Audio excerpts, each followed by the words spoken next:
All right, y'all be happy to learn that the era of the suck lord using his potato chip reviews to air out his mental health crisis are over. I'm feeling better. I did what I need to do to get my head right, and I've utilized my friends and my fans for as much as I can for whatever help I need. The real fact of the matter is, we all go through rough patches. We all struggle sometimes. We need someone to talk to about.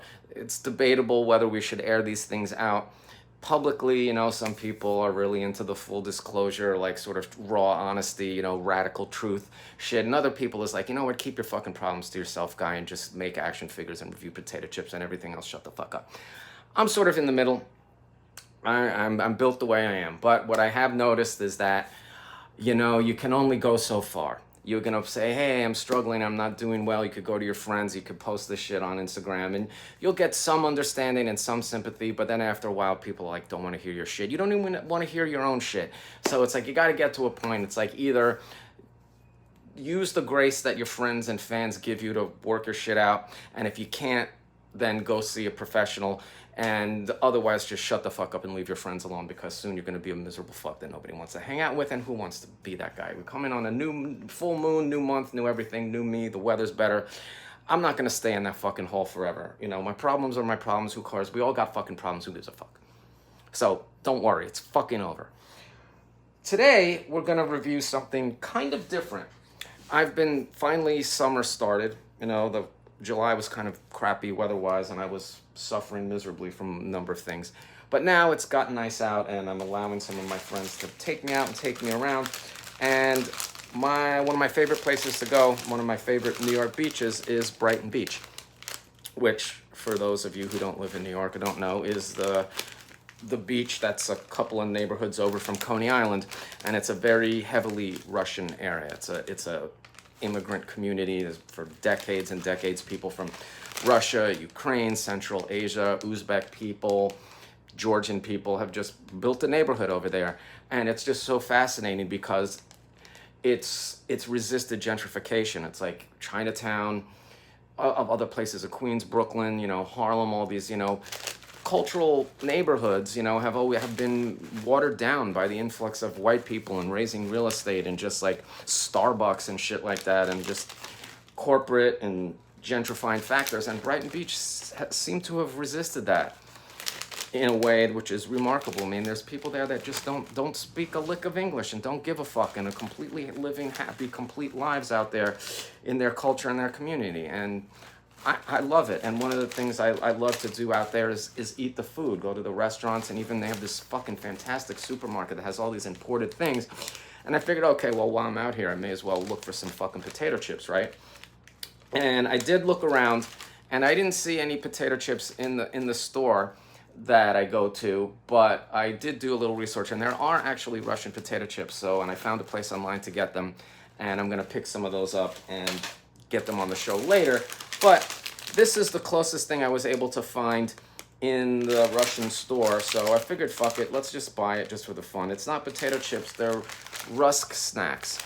And RUSK is kind of just like a overcooked bread. It's just like croutons, I guess. It's just like, it's bread that's been toasted to shit, so it's real crunchy. And I found 3 bags of RUSK snacks, and they're in these little tiny bags here. These are only fucking 60 cents each. Can you believe that? And I'm just gonna try all 3 of them today.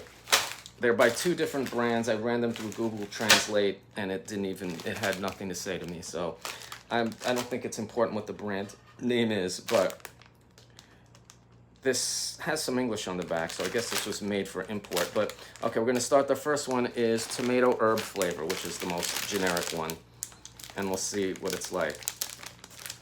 My understanding is that potato chips weren't even introduced in Russia until 1963. And this is sort of more akin to like what traditional snack, these tiny little pieces of burnt bread. It's like eating a bag of fucking croutons.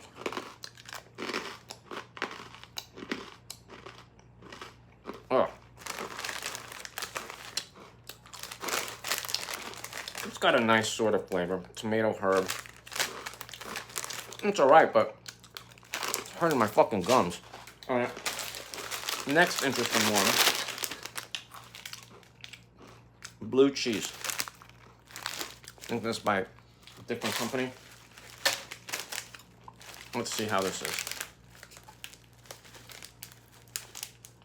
Probably not going to use this bag for anything, but it's nice to keep them as mint as possible. All right. Oh, these are tiny. Look how big that is.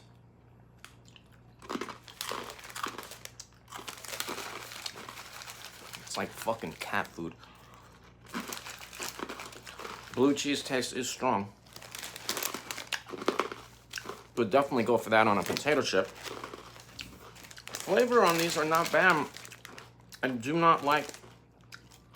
I feel like I'm eating a bag of fucking croutons. Yeah, I don't know. This is hard. It's hard to eat. I don't love it.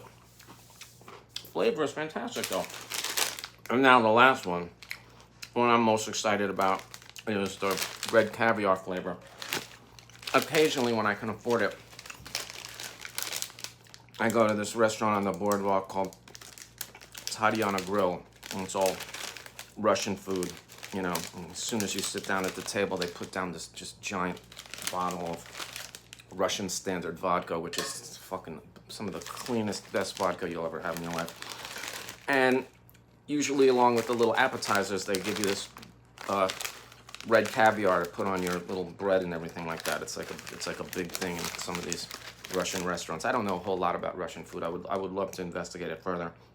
But I love that restaurant. You're out there on the boardwalk, getting fucking shit-faced, and like you could kind of get up in between courses and go jump in the ocean and then come back and sit at the table.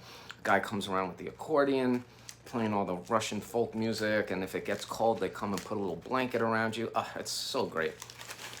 Let's see if this tastes like caviar. Again, it's just like work. These are work to eat. And they're too small. Holy fuck, though. It fucking tastes like caviar. How? From this little company making these stupid little crouton snacks, able to make such like distinct and recognizable flavors. What are the ingredients? Nothing special. Some fish powder, caviar flavor, whatever the fuck that can be. But it's convincing. I mean, if I didn't feel like I was eating a bag of dry dog food, I would love this. Make that shit into potato chips, guys, and you got something.